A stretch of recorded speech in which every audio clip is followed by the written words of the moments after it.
Shahu Maharaj colony मराठीच्या पोरांनी संध्याकाळी उपटून टाकला बोर्ड. त्यांनी मला नेलं, माझं व्याख्यान लावलं आणि मराठ्याला मी समजून सांगलं शाहू महाराज शिवाजी महाराजाचे वारसदार आहेत, मराठा आहे म्हणजे आपलेच का मग लावा.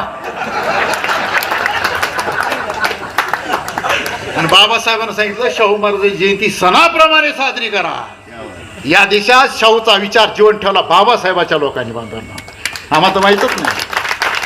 हे वास्तव सांगतो मी तुम्हाला. बाबासाहेबाचा फोटो ज्या बाबासाहेब जाऊ द्या, शाहू महाराजचा फोटो माझ्या घरात लावले, पाहुणे चहा न पियाचा पळून गेलेले.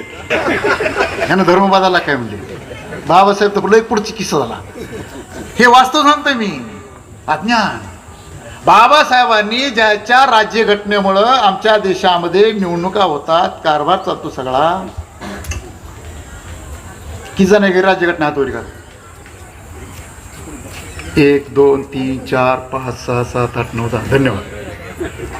हे आपलं शहराचं सांगतो मी. खेड्यात काय संकल्पना करा. बाबासाहेबांनी राज्यघटना लिहिली, घरात का नाही सांग ना. केवढ्याला ग्रंथ आहे बोल ना, केवढ्याला बा राज्यघटना? 150 200 250 200 रुपयाला नाही माहिती ना आपल्या. तू माहितच नाही. आणि ज्या देशाचा कारभार ज्या ग्रंथानं चालतो, तुम्ही बौद्ध असा तुमचा धर्मग्रंथ, तुम्ही हिंदू असा मुसलमान असा कुराण काय जे असेल, पण या देशाचा खरा ग्रंथ कोणता असेल तर राज्यघटना आहे. पुढच्या जयंतीपर्यंत प्रत्येकाच्या घरात आली पाहिजे. टाळ्या वाजून ठराव मंजूर. तिथं बाबासाहेब की जय जय भीमन काहीच मिळणार नाही कोणाची कोणाला. किंवा आता कामा नाही. बाबासाहेबाच्या राज्यघटनेत देशाच्या निवडणुका होतात. तुमच्या माहितीच तो बाबासाहेबाला या देशात निवडणुका 2दा पराभूत केलं. आणि त्यांच्या विरोधात कोण होता? मुसलमान, दलित, मुसलमान, मराठा, तिली, माळी. बाबासाहेब करणारे बाबासाहेबाची लोक होती. नावं सांगतो, बोरकर आणि काजूळकर. नावं जाऊ नका. बाबासाहेबाच्या लोकांनी बाबासाहेब पराभूत केलं. अज्ञान. आपण कोणाच्या विरोधात कोणाला पाडतोय मिळत नाही. माझ्यावर एक सुंदर उदाहरण हा साळुंखेनं फार नोंदवलंय सुंदर. अतिसार नावाचा रोग होता या देशामध्ये. या अतिसार नावाच्या रोजानं हजारो लेकरं मेली. उलटी परसागड पोरग खलास. घरात औषध होतं माहीत नव्हतं. अतिसार रोगावर काय औषध आहे अजून माहित नाही. मीठ, साखर, पाणी. कोणाच्या घरात नव्हतं मीठ, कोणाच्या घरात नव्हतं साखर, कोणाच्या घरात नव्हतं पाणी. औषध होतं पण औषध माहीत नव्हतं. लेकरं मरत होते. अज्ञान. तसं आमच्या घरात फुले शाहू बाबासाहेबांच्या विचाराची संजीवनी आमच्याजवळ आहे. ती आम्हाला माहीत नाही, माहीत व्हावी म्हणून व्याख्यान लावलं. पुन्हा आयोजकाचं मी अभिनंदन करतो. याच्यापेक्षा सुंदर उदाहरण देतो. बुद्ध आणि कश्यप निरंजन. हजारो पुस्तकं वाचले तरी आपल्याला कळणार नाही, ऐकून भरपूर कळतं. म्हणून माझी विनंती आहे, चांगले चांगले भाषण कुठे असतील तर तिथे जावं, ते ऐकावं. कारण त्या व्यक्तीचा 40-50 वर्षाचा वाचण्याचा सगळा अनुभव असतो. तो निचोड आपल्याला 15 मिनिटात, 20 मिनिटात, अर्ध्या घंटात सांगतात. आजचं भाषण खरोखर लाजवाब झालं. म्हणून मी पुन्हा एकदा त्यांचा सत्कार केला. आपण सगळे ऐकलं. त्यावर कोई भी पैसा इसलिए नहीं देता है कि आपके पास कितनी बड़ी डिग्री है. आपको पैसा तब मिलता है कि आप अपनी स्किल से कंपनी का क्या फायदा कराते हैं. अगर आप education end skilled, education knowledge देगा, स्किल्ड पैसा देगा. नॉलेजेबल इंसान अगर पैसा नहीं कमा पाता है ना, सबसे तकलीफमय जिंदगी उसी की होती है. इक्विनिक्स लर्निंग हमेशा सीखने और आगे बढ़ने के लिए नए अवसर प्रदान करता है. साथ ही बिना किसी अतिरिक्त चार्जेस नौकरी पाने में भी मदद करता है. इक्विनिक्स अपनी श्रेणी में सर्वश्रेष्ठ और दूरस्थ इंटेलिजेंस ऑपरेशन टूल्स से कंप्यूटर कोर्स प्रदान करता है. क्लाउड, नेटवर्किंग और हार्डवेयर जैसे कुछ क्षेत्रों में तुरंत नौकरी मिलती है. अनुभव माने साहेबांनी हे पुस्तक भेट दिलेले आहेत. ते आपण सगळ्या मान्यवरांनी दिलेत. तर माने साहेबांसाठी सुद्धा जोरदार टाळ्या वाजूयात आपण आणि त्यांचं स्वागत करूयात. त्यानंतर नाश्ता सर्वांना जागेवर भेटणार आहे. त्याच्या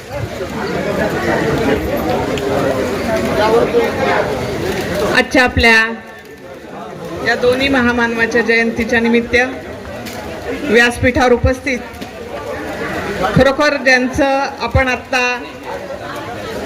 इतकं ओजस्वी असं मार्गदर्शन ऐकलं सरांनी, तर मला असं वाटतं खूप दिवसामध्ये आम्हाला, आपण असं म्हणतो ना, मोबाईल चार्ज केला आणि 6 महिने ते चार्जिंगचं केलंय.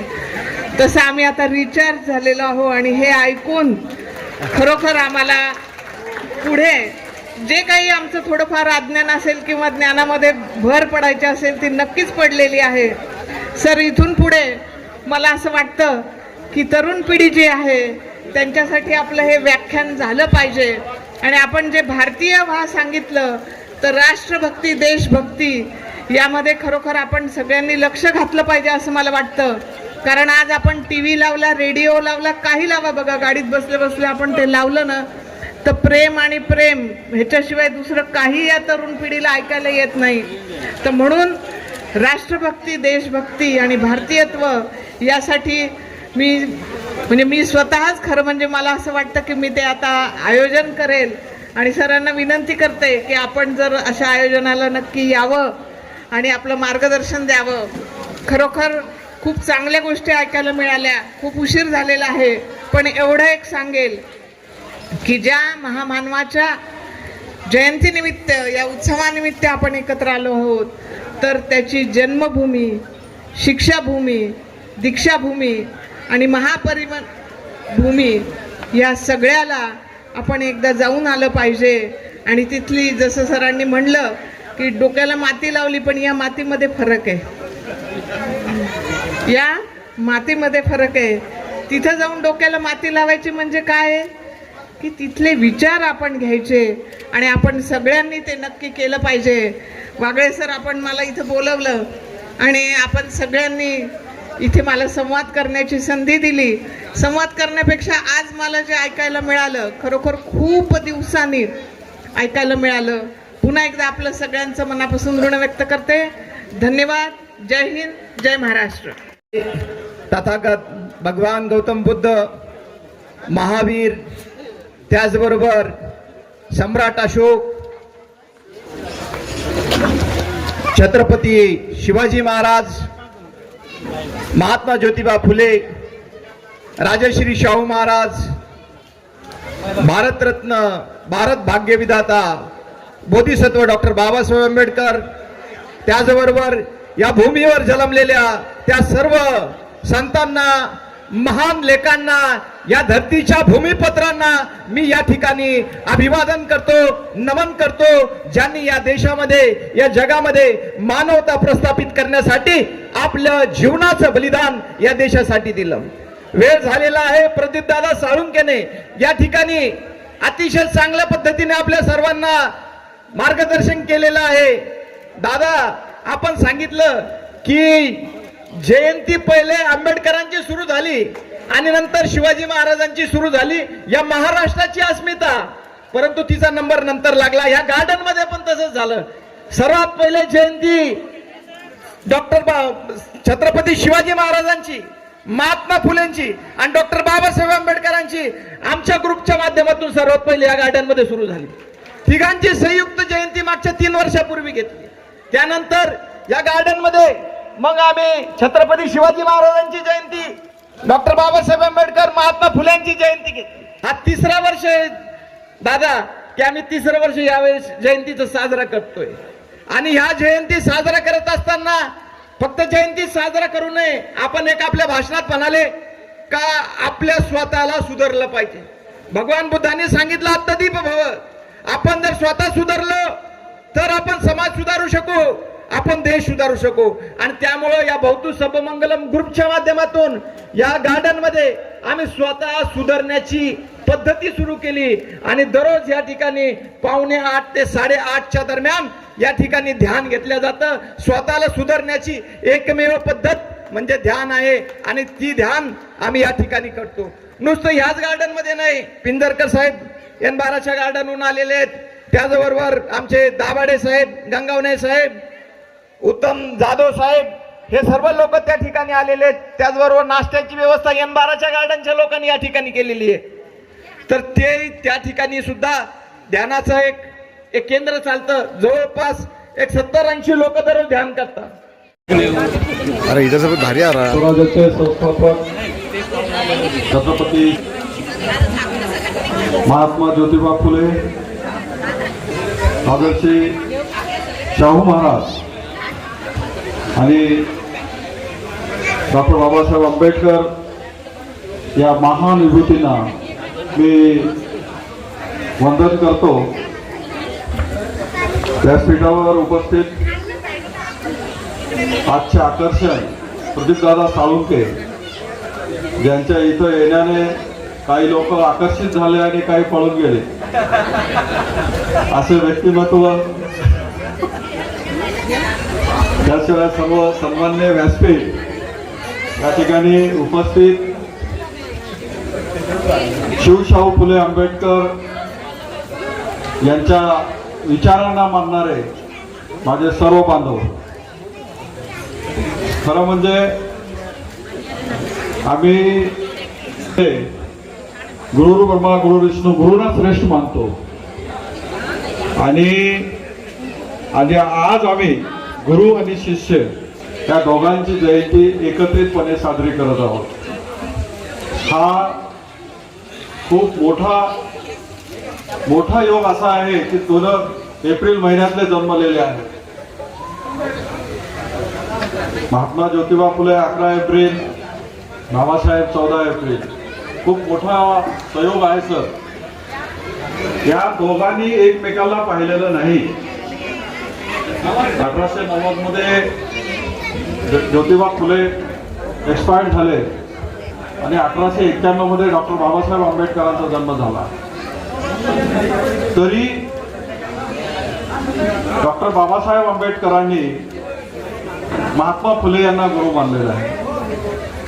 महात्मा फुले यांचे जे विचार आहेत, महात्मा फुलेंचे विचार ज्या पुस्तक रूपाने बाबासाहेबांनी वाचले आणि बाबासाहेबांना जे लक्षात आलं की मला जीवनामध्ये काय करायचं त्याचा रोडमॅप महात्मा ज्योतिबा फुलेंनी मला घालून दिलेला आहे.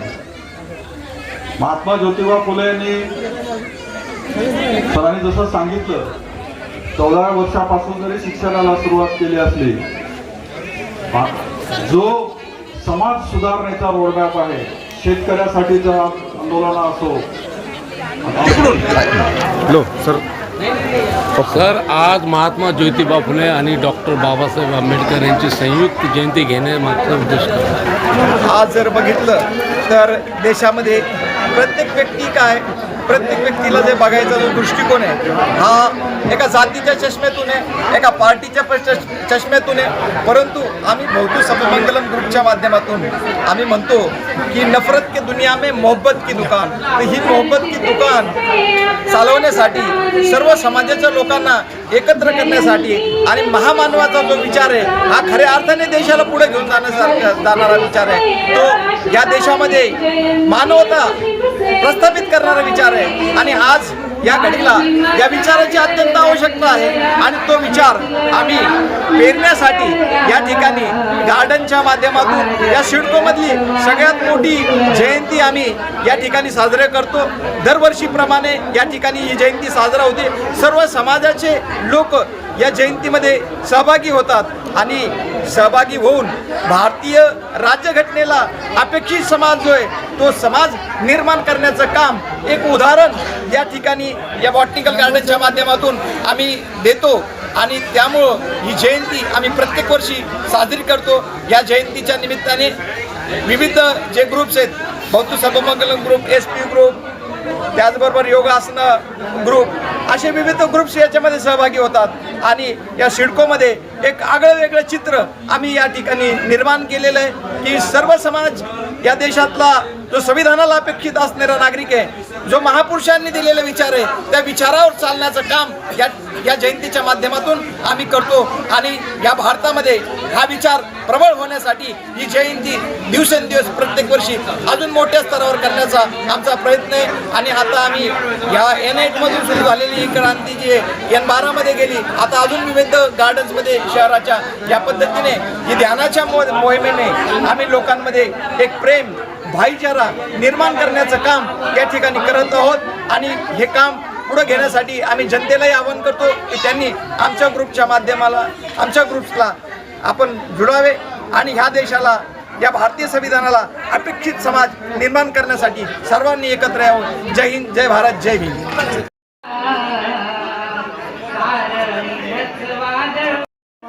सारे थोड़ी मुलाकात दे दो एक साइड में होकर। हाँ